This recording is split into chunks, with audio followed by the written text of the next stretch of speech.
Imaginez la scène. Le président Abdelmadjid Tebboune, d'habitude si mesuré dans ses déclarations, lance une offensive inattendue contre Ferhat Meheni, le leader charismatique du mouvement pour l'autodétermination de la Kabylie, le MAK. C'est un véritable coup de théâtre qui met le MAK en position de faiblesse, avec des défections en série et des accusations qui pleuvent. Mais qu'est-ce qui se cache derrière cette attaque surprise? Est-ce le début de la fin pour le mouvement indépendantiste kabyle? Restez avec moi pour décortiquer tout ça en détail. Si cette analyse vous intrigue et que vous voulez ne rien rater des prochaines révélations sur la politique algérienne, abonnez-vous à la chaîne dès maintenant et activez la cloche pour être notifié à chaque nouvelle vidéo. Maintenant, entrons dans le vif du sujet. Pour bien comprendre ce coup de théâtre, il faut d'abord revenir sur les acteurs principaux. Ferhat Meheni est une figure emblématique de la Kabylie. Né en 1951, il est un chanteur engagé, un militant berbère de longue date. Il a fondé le MAK en 2001, initialement comme mouvement pour l'autonomie de la Kabylie, avant de le transformer en mouvement pour l'autodétermination en 2010. Son objectif? L'indépendance de la Kabylie vis-à-vis de l'Algérie, qu'il voit comme une région opprimée culturellement et politiquement par le pouvoir central d'Alger. Exilé en France depuis 2009, Meheni dirige le gouvernement provisoire kabyle en exil, l'ANAVAD, et multiplie les déclarations internationales pour sensibiliser à sa cause. Il se présente comme un pacifiste, mais le régime algérien le qualifie de terroriste, l'accusant de liens avec des puissances étrangères hostiles. De l'autre côté, Abdelmadjid Tebboune, élu président en 2019 dans un contexte de Irak, le mouvement populaire qui a forcé Abdelaziz Bouteflika à démissionner. Tebboune se pose en réformateur, promettant une Algérie nouvelle, plus inclusive. Mais sur la question kabyle, il est intransigeant. Pour lui, l'unité nationale est sacrée, et tout séparatisme est une ligne rouge. Il a classé le MAK comme organisation terroriste en 2021, une décision qui a permis des arrestations massives de militants en Kabylie. Tebboune accuse régulièrement le MAK d'être manipulé par le Maroc, Israël et d'autres cercles hostiles à l'Algérie, dans le cadre d'une guerre hybride visant à déstabiliser le pays. Ce qui nous amène à ce coup de théâtre récent. Tout a commencé fin 2025, lorsque des rumeurs de négociations discrètes ont circulé. Selon des sources proches du dossier, des intermédiaires auraient approché Meheni pour discuter d'une autonomie régionale sous souveraineté algérienne. C'était une surprise, car Tebboune avait toujours nié tout dialogue avec les séparatistes. Mais voilà, Meheni a publiquement révélé avoir reçu des émissaires envoyés par Tebboune en personne pour le dissuader de proclamer l'indépendance.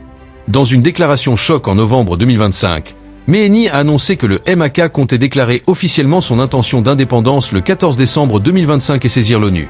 C'était un défi direct au président. La réponse de Tebboune ne s'est pas fait attendre, et c'est là que le coup de théâtre a eu lieu. Début décembre 2025, lors d'un discours officiel, Tebboune a qualifié publiquement les membres du MAK de terroristes, accusé Meheni d'être un instrument des cercles marocains et sionistes. Mais ce n'était pas que des mots. Dans les jours suivants, l'agence de presse officielle APS a rapporté des défections en série au sein du MAK. Plusieurs cadres dirigeants et membres influents du pseudo-gouvernement provisoire kabyle ont quitté le mouvement, dénonçant son instrumentalisation par des puissances étrangères. Ces défections, selon les autorités algériennes, sont la preuve que le MAK est en train de s'effondrer de l'intérieur. Analysons ça de plus près. Pourquoi ces défections maintenant? D'après les rapports, les révélations sur les financements étrangers ont semé le doute parmi les militants.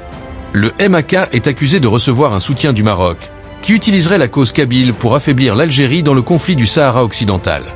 Israël est aussi pointé du doigt, avec des allégations de formation et de financement. Meheni a toujours nié ces liens, affirmant que son mouvement est pacifique et autofinancé par la diaspora kabyle. Mais les preuves accumulées par les services algériens, y compris des documents fuités, ont mis le feu aux poudres. Ajoutez à cela la visite de Tebboune à Tizi Ouzou en décembre 2023, qu'il a renouvelée en 2025, présentée comme un geste d'apaisement mais vu par Meheni comme une insulte, une tentative de montrer que la Kabylie est soumise. Ce targeting direct de Meheni par Tebboune met le MAK en grande difficulté. D'abord, sur le plan interne, les défections affaiblissent l'organisation. Des figures clés comme des coordinateurs régionaux ont claqué la porte, citant des divergences stratégiques et des soupçons de manipulation. Cela crée un climat de suspicion au sein du mouvement, où chaque militant se demande si le leadership est vraiment indépendant. Ensuite, sur le plan international, Meheni comptait sur le soutien de la France, où il est réfugié, mais les pressions diplomatiques algériennes pourraient compliquer sa situation. Alger a déjà protesté contre l'accueil du MAK en France, et avec les tensions actuelles, Paris pourrait être moins enclin à protéger Meheni. Mais est-ce vraiment la fin du MAK? Pas si vite. Meheni est un survivant. Il a déjà échappé à des tentatives d'assassinat et continue de mobiliser la diaspora kabyle en Europe et en Amérique du Nord. Dans une interview récente, il a qualifié la visite de Tebboune en Kabylie d'insulte et promis de poursuivre la lutte pour l'autodétermination. Il exige la levée de l'interdiction du MAK, la libération des prisonniers politiques kabyles et une reconnaissance de l'identité amazie plurielle. De plus, le mouvement a des racines profondes. La Kabylie a une histoire de résistance, des révoltes berbères du 19e siècle au printemps berbère de 1980, en passant par le boycott scolaire des années 1990. Le sentiment d'injustice culturelle et économique persiste, avec une région qui se sent marginalisée malgré ses richesses. Pourtant, Tebboune joue sur plusieurs tableaux. En ciblant Méhéni, il renforce son image de défenseur de l'unité nationale, surtout après sa réélection en 2024.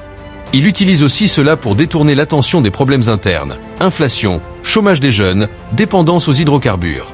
En accusant des ennemis extérieurs, il rallie l'opinion publique autour du drapeau. Et les discrets pourparlers montrent qu'il n'exclut pas un dialogue, mais seulement sous ces termes, une autonomie limitée, sans indépendance. Quelles sont les perspectives? Si les défections continuent, le MAK pourrait se fracturer, avec une branche modérée acceptant l'autonomie et une radicale persistant dans l'indépendantisme. Cela affaiblirait Méhéni, qui risque l'isolement. D'un autre côté, une répression trop dure pourrait raviver les tensions en Kabylie, menant à des manifestations comme en 2001 lors du Printemps Noir, qui avait fait plus de 120 morts. L'ONU pourrait être saisie, mais sans soutien majeur des grandes puissances, c'est peu probable que ça aboutisse.